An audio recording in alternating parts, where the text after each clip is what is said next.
नमस्कार, अरुणाचल समाचार में आपका स्वागत है। मैं हूं बामिन सुम्पी। आइए बुलेटिन में सबसे पहले देखते हैं मुख्य समाचार। मुख्यमंत्री पेमा खांडू ने गांधीनगर में Gujarat international finance tech city का दौरा कर ऑटोमेटिक वेस्ट कलेक्शन और sewage treatment and utility tunnel का लिया जायजा। मुख्यमंत्री ने नर्मदा नदी पर बने सरदार सरोवर बिजली प्लांट से गुजरात के आर्थिक प्रगति की ली जानकारी। केंद्रीय गृह मंत्री अमित शाह ने नई दिल्ली में विधायी मसौदे तैयार करने पर प्रशिक्षण कार्यक्रम का किया उद्घाटन। संसद और राज्य विधायिकाओं के अधिकारियों के कानून का मसौदा सरल और स्पष्ट शब्दों में तैयार करने का किया आह्वान।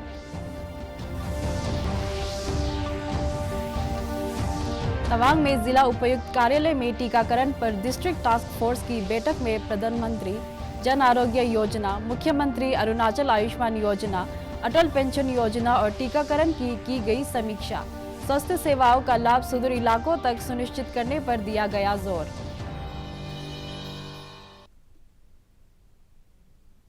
मुख्यमंत्री पेमा खांडू ने गांधीनगर में Gujarat international finance take GIFT city का दौरा किया। मुख्यमंत्री के साथ PHE मिनिस्टर वांकी लोवांग, स्वास्थ्य मंत्री आलो लिबांग और अरुणाचल के सामुदायिक संगठनों के 50 प्रतिनिधि भी थे। मुख्यमंत्री ने अपने एक ट्वीट में बताया कि state of the art financial hub के रूप में विकसित GIFT आर्थिक विकास के लिए इकोसिस्टम विकसित कर रहा है। मुख्यमंत्री ने GIFT के ऑटोमेटिक वेस्ट कलेक्शन और sewage treatment and utility tunnel का भी जायजा लिया।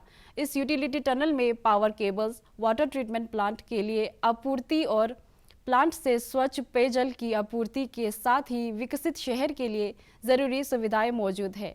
मुख्यमंत्री ने गुजरात के अधिकारियों का सिविल सोसाइटी के प्रतिनिधियों के साथ बैठक में पर्यटन और इसके माध्यम से हजारों परिवारों के लिए रोजगार के अवसर के बारे में विचार विमर्श किया। मुख्यमंत्री पेमा खांडू ने गुजरात में नर्मदा नदी पर बने 1450 मेगावाट क्षमता के सरदार सरोवर बिजली परियोजना का जायजा लिया। उन्होंने कहा कि सरदार सरोवर बांध से राज्य में सिंचाई और अन्य जरूरतों के लिए जल की उपलब्धता के साथ ही बिजली आपूर्ति में भी सहायता मिल रही है। मुख्यमंत्री ने कहा कि इस परियोजना से स्थानीय स्तर पर लोगों के लिए रोजगार के अवसर भी पैदा हो रहे हैं और अर्थव्यवस्था को बढ़ावा मिल रहा है। उन्होंने सरदार वल्लभ भाई पटेल राष्ट्रीय एकता ट्रस्ट के बारे में जानकारी हासिल की। मुख्यमंत्री ने अपने एक ट्वीट में बताया कि सरदार वल्लभ भाई पटेल राष्ट्रीय एकता ट्रस्ट जनजातीय महिलाओं को ई-रिक्शा चलाने का प्रशिक्षण देकर उन्हें आत्मनिर्भर बना रहा है। केंद्रीय गृह मंत्री अमित शाह ने कहा है कि सरकार ने 2015 से अब तक लगभग कई अप्रासंगिक कानून रद्द किए हैं। आज नई दिल्ली में विधायी मसौदे तैयार करने पर प्रशिक्षण कार्यक्रम का उद्घाटन करते हुए श्री शाह ने कहा कि नरेंद्र मोदी सरकार के सत्ता में आने के बाद कानून के क्षेत्र में अनेक पहल की गई है। उन्होंने कहा कि विधायी मसौदा तैयार करना विज्ञान या कला नहीं है, बल्कि ये कौशल है जो सही भावना से कार्यान्वित किया जाना चाहिए। गृह मंत्री ने कहा कि कानून स्पष्ट होना चाहिए और उसमें खामी की कोई भी गुंजाइश नहीं होनी चाहिए। उन्होंने संसद और राज्य विधायकों के अधिकारों से आग्रह किया कि कानून का मसौदा सरल और स्पष्ट शब्दों में बनाया जाना चाहिए ताकि किसी भी बिंदु पर कोई टकराव ना हो। शिक्षण चलता था, मगर उसको बाद में कोई भी कारण से कहीं रुकावट आ गई, बंद हो गया। परंतु लेजिस्लेटिव ड्राफ्टिंग ये हमारे लोकतंत्र का इतना महत्वपूर्ण अंग है कि इसके बारे में दुर्लक्ष्य न केवल कानूनों को निर्बल करता है, पूरे लोकतांत्रिक व्यवस्था को निर्बल करता है। यहां तक कि जुडिशरी के फंक्शन को भी इफेक्ट करता है।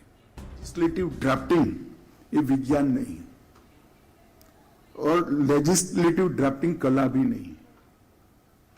लेजिस्लेटिव ड्राफ्टिंग कौशल है जिसको आत्मा के साथ जोड़कर, स्पिरिट के साथ जोड़कर लागू करना है। तो लेजिस्लेटिव ड्राफ्टिंग के कोई फिक्स रूल्स नहीं होते, आपको पढ़ाए जाएंगे रूल्स, मगर वो सभी रूल्स से ऊपर संविधान के स्पिरिट को समझकर उसको जमीन पर उतारना, वो आपका काम है। प्रधानमंत्री नरेंद्र मोदी लगभग 71,000 लोगों को मंगलवार को वीडियो कॉन्फ्रेंस के माध्यम से नियुक्ति पत्र वितरित करेंगे। इस अवसर पर प्रधानमंत्री इन उम्मीदवारों को संबोधित भी करेंगे। ये रोजगार मेला देश भर के 45 स्थानों पर होगा। केंद्र सरकार के विभागों के साथ साथ राज्य सरकारों और केंद्र शासित प्रदेशों में ये भर्तियां की जा रही है। माध्यम से लगभग 71,000 नवनियुक्त भर्तियों को नियुक्ति पत्र वितरित करेंगे। इस अवसर पर प्रधानमंत्री लोगों को भी संबोधित करेंगे। रोजगार मेला देश भर में 45 स्थानों पर आयोजित किया जाएगा। इस पहल का समर्थन करते हुए केंद्र सरकार के विभागों के साथ साथ राज्य सरकारों, संघ शासित प्रदेशों में भर्तियां की जा रही हैं। रोजगार मेला रोजगार सृजन को सर्वोच्च प्राथमिकता देने की प्रधानमंत्री की प्रतिबद्धता को पूरा करने की दिशा में एक बड़ा कदम है। नए भर्ती किए गए लोगों को कर्मयोगी प्रारंभ के माध्यम से खुद को प्रशिक्षित करने का अवसर भी मिलेगा, जो विभिन्न सरकारी विभागों में सभी नए नियुक्तियों के लिए एक ऑनलाइन ओरिएंटेशन कोर्स है। मणिपुर में 3 मई को भड़की हिंसा के बाद केंद्र सरकार के नेताओं के साथ चर्चा करने के लिए मुख्यमंत्री एन बीरेन सिंह राज्य के शीर्ष नेताओं के साथ रविवार को राष्ट्रीय राजधानी दिल्ली पहुंचे। मणिपुर के मुख्यमंत्री ने अपने कुछ कैबिनेट मंत्रियों के साथ दिल्ली में केंद्रीय गृह मंत्री अमित शाह से मुलाकात की। सूत्रों के अनुसार 2 घंटे से अधिक समय तक चली बैठक में मणिपुर में अमन चैन बहाल करने पर चर्चा की गई। Of the AFP Joint Monitoring Committee is there. Joint Monitoring Committee along with the Army and the State Police have jointly inspected many camps and found the weapons are with index and right now. And he also assured to the people of the state that he will didn't do it harmly with this any kind of illegal weapons, it might be true or not.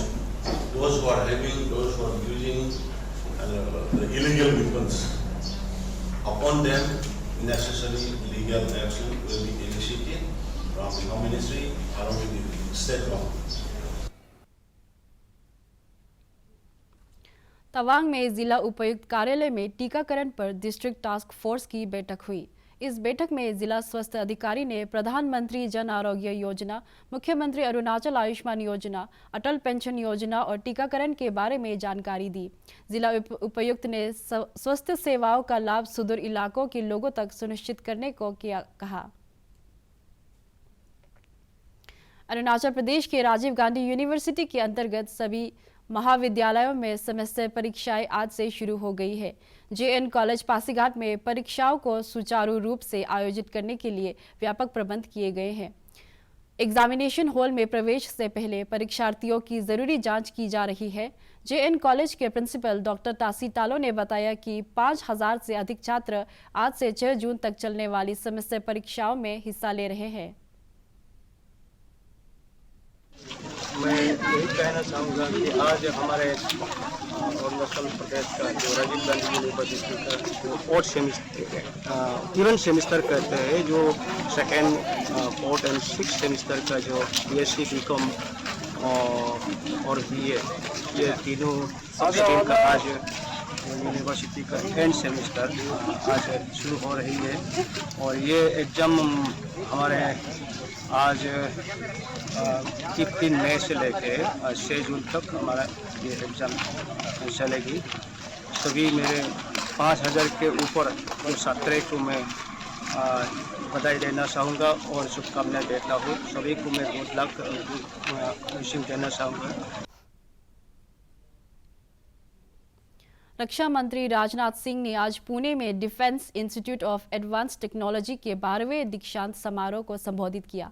उन्होंने कहा कि देश को सभी प्रकार के खतरों से सुरक्षित रखने के लिए कई तरह के महत्वपूर्ण कदम उठाए जा रहे हैं। रक्षा क्षेत्र में विकास का उल्लेख करते हुए रक्षा मंत्री ने कहा, भारत न केवल अपनी आवश्यकताओं को पूरा करने के लिए रक्षा उपकरणों का निर्माण कर रहा है, बल्कि मित्र देशों की सुरक्षा जरूरतों का भी पूरा कर रहा है। रक्षा मंत्री ने कहा कि रक्षा सहित सभी क्षेत्रों के ने देश की अर्थव्यवस्था को मजबूत करने में योगदान दिया है और भारत दुनिया की 5वीं सबसे बड़ी अर्थव्यवस्था बन गया है। इनोवेशन को बढ़ावा देने की जरूरत है, जो डिफेंस के लिए तो यूजफुल हो ही, साथ ही सिविल सेक्टर के लिए भी वो उतने ही यूजफुल हो। हम सब जानते हैं कि आज जो नेविगेशन सिस्टम हम सबके मोबाइल में है, जिसे आप सब जीपीएस के नाम से भी अच्छी तरह जानते हैं, उस नेविगेशन सिस्टम की शुरुआत डिफेंस रिक्वायरमेंट्स के लिए की गई थी। लेकिन आज हम देखते हैं कि यह सिस्टम सिविलियन लाइफ का इंटीग्रल पार्ट है। हम एक क्लिक से सैटेलाइट इमेजेस देख सकते हैं। केंद्रीय कानून मंत्री किरण रिजिजू ने रविवार को ईटानगर में स्थित दीपक नाबम लिविंग होम में रह रहे शारीरिक और मानसिक बीमारी से ग्रस्त रोगियों के साथ समय बिताया। उन्होंने इस शेल्टर होम के रोगियों की सहायता के लिए एक एम्बुलेंस प्रदान किया। अपने एक ट्वीट में श्री रिजिजू ने दीपक नाबम लिविंग होम के संस्थापक दीपक नाबम और उनके दल के सदस्यों की निस्वार्थ सेवा की सराहना की और अपने तरफ से हर संभव सहायता का आश्वासन दिया।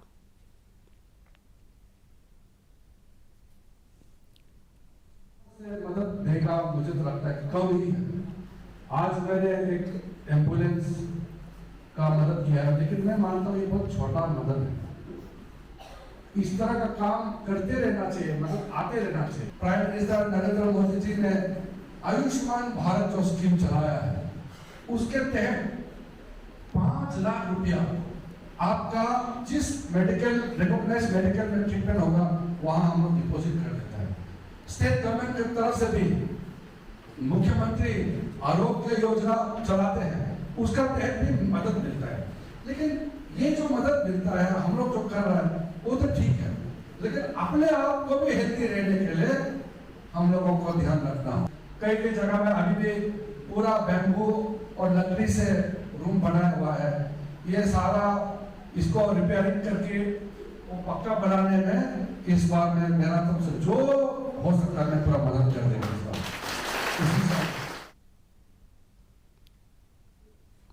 विश्व में सांस्कृतिक बदलाव और शांति के लिए G20 संस्कृति कार्य समूह की दूसरी बैठक आज भुवनेश्वर में शुरू हुई, जिसका उद्घाटन केंद्रीय संस्कृति, पर्यटन और पूर्वोत्तर क्षेत्र विकास मंत्री जी किशन रेड्डी और राज्य मंत्री नित्यानंद राय ने किया।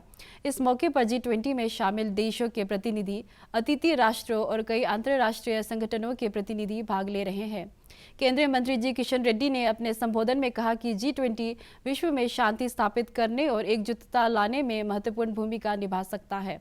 इसलिए G20 में संस्कृति पर फोकस किया जा रहा है।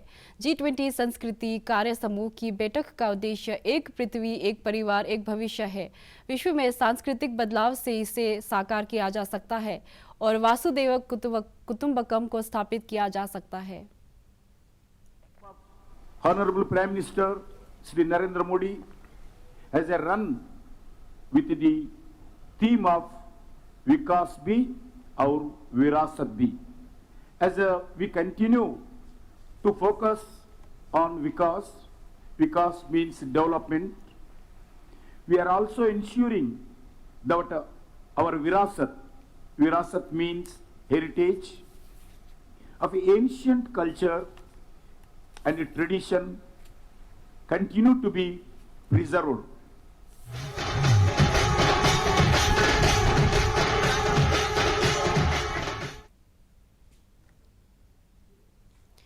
IAS अधिकारी सचिन राणा ने आज ईस्ट कामेंग जिले के उपायुक्त का पदभार संभाल लिया। इससे पहले वे पापुमपारे जिले के आयुक्त थे। अपने एक ट्वीट में सचिन राणा ने ईस्ट कामेंग जिले के विकास के लिए योजनाओं को पारदर्शिता के साथ समय पर लागू कराने का प्रतिबद्धता व्यक्त की है। All Arunachal Pradesh workers union ने राज्य के मुख्य सचिव को सौंपे एक ज्ञापन में एजेंसी लेबर कोर ALC के रिटायरमेंट एज को 45 से 7 वर्ष करने का कामगारों को 7वें वेतन आयोग का लाभ देने की मांग की है।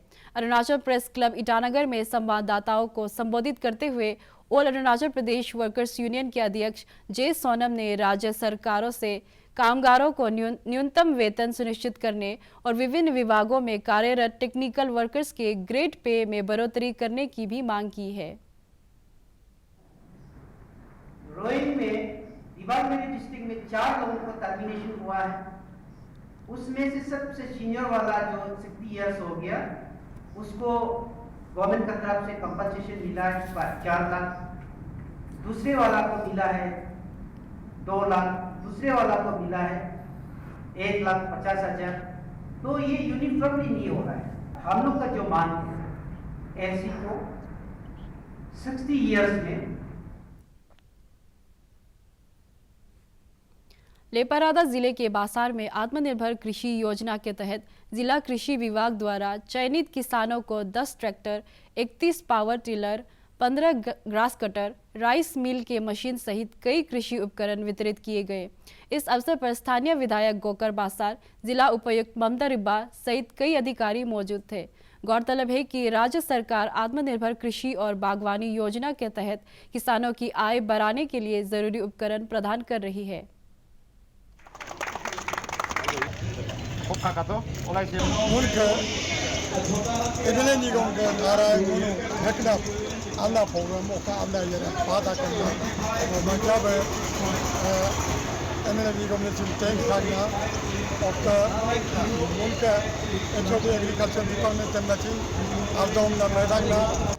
हमारा लपारादा आगे बढ़ना है, वो कॉन्स्टिट्यूंसी आगे बढ़ना है, हमेशा प्रोग्रेस होना है, सबको मिलना है। और पूरा रिपादो पाला रेफ्लेक्ट तंगुंतु एग्रीकल्चर एंड एकलो एलाइट लोगों बहुत कुछ कर सकता है। मेले में वो हो इतने जिन फेवरिज्म बीमार वो लेवल बेस कर मोड़ दे हमला और रिनुम लगा बा इज लोग फार्मर्स नुनुक लोग एक रिजल्ट है जी लगने निंदा माला चिन नुनुक डिपार्टमेंट गवर्नमेंट ऑफ लोग टू रिजल्ट रेंदु ट्रांसपेरेंट बेनिफिशियरी सिलेक्शन हम रेदु अल्ब डिस्ट्रीब्यूशन हम रेदु। अरुणाचल प्रदेश की स्केटर नानी सोनम 19वें एशियन गेम्स में भारत का प्रतिनिधित्व करेंगी। मुख्यमंत्री पेमा खांडू ने अपने एक ट्वीट में नानी सोनम को बधाई देते हुए कहा कि इससे युवाओं को खेल क्षेत्र को अपनाने के लिए प्रोत्साहन मिलेगा।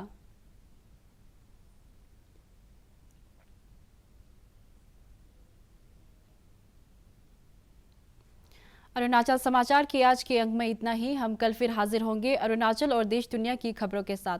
चलते चलते आपको बता दें कि आप अरुणाचल समाचार हमारे YouTube channel DD news Arunachal पर भी देख सकते हैं। देखते रहिए अरुण प्रभा। नमस्कार।